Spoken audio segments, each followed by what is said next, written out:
ঘটনা, নারকীয় একটা ঘটনা ঘটেছে আমাদের রমনাডাঙ্গাপাড়া এলাকায়। ভগবাংলা 1 নম্বর পঞ্চায়েত সমিতির আন্ডারে পড়ছে, মংলা থানার আন্ডারে।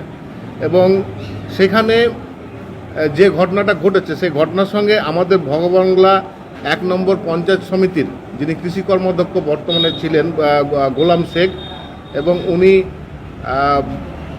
ব্লকের সম্পাদকও ছিলেন।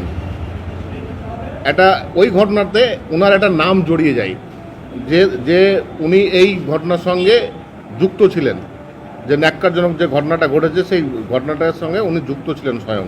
তো সেই হেতু আজকে জেলার এবং রাজ্যের যে নির্দেশক্রমে আমরা আজকে ব্লক কমিটি সহ এবং আমাদের পঞ্চায়েত সমিতির সভাপতি, সহসভাপতি এবং নির্বাচিত সদস্য কর্মাধ্যক্ষ সহ আমরা আজকে বসে যে সিদ্ধান্তটা নিয়েছি সেই সিদ্ধান্তটা হচ্ছে এটাই যে দল যেহেতু কোনো অন্যায়কে প্রশ্রয় দেয় না, সেহেতু উক্ত ব্যক্তি গোলাম শেখ, বাবার নাম হচ্ছে সাদেক আলী, গ্রাম রমনাপাড়া, পোস্ট অফিস মহিষাস্থলী, থানা ভগবানগোলা, জেলা মুর্শিদাবাদ, ইনি যে কৃষি কর্মাধ্যক্ষ ভগবাংলা 1 নম্বর পঞ্চায়েত সমিতির এবং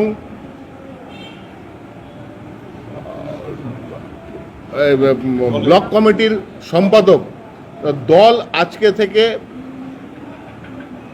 আজকে থেকে উক্ত ব্যক্তিকে দল থেকে সাসপেন্ড করার যে সিদ্ধান্ত, সেই সিদ্ধান্ত আজকে এই মিটিংয়ে নেওয়া হয়েছে এবং দলের সঙ্গে তার কোনোরূপ সম্পর্ক থাকলো না এবং পরবর্তী ক্ষেত্রেও দল তার কোনোরূপ কাজকর্মের দায় নেবে না। যতক্ষণ না পর্যন্ত পরবর্তী নির্দেশ না দেওয়া পর্যন্ত এই নির্দেশ বলবৎ থাকবে, এটাই হচ্ছে সিদ্ধান্ত। রাজ্য থেকে সিদ্ধান্ত জানিয়েছিল? অবশ্যই রাজ্য জেলা উভয়কে জানানো হয়েছিল। তারা আমাদেরকে যেটা জানিয়েছে তার উপর ভিত্তি করে আমরা আজকে এখানে বসে সেই সিদ্ধান্তটা আজকে গ্রহণ করলাম। সিদ্ধান্ত নিতে অনেকটা দেরি হলো না? দেখুন, বিষয়টা হচ্ছে আরও অনেক ইস্যু ছিল। যে ইস্যুটা দেখুন, একটা যখন ঘটনা ঘটে যাওয়ার পর একটা তদন্ত যখন চলছে, সে তদন্ত সাপেক্ষে তো আমাদেরকে একটুখানি সময় নিতে হবে। সমস্ত সব কিছু প্রশাসনিক থেকে শুরু করে তার যে বিধি ব্যবস্থা আছে সবটাই আমাদের খতিয়ে দেখার পরে একটা দেখুন সিদ্ধান্ত নিলে নেওয়াই যায়, কিন্তু সিদ্ধান্ত আমি তখনই নেব যতক্ষণ না পর্যন্ত আমি সঠিক একটা জায়গায় এসে দাঁড়াচ্ছি, ততক্ষণ পর্যন্ত আমার সিদ্ধান্ত না নেওয়া ঠিক।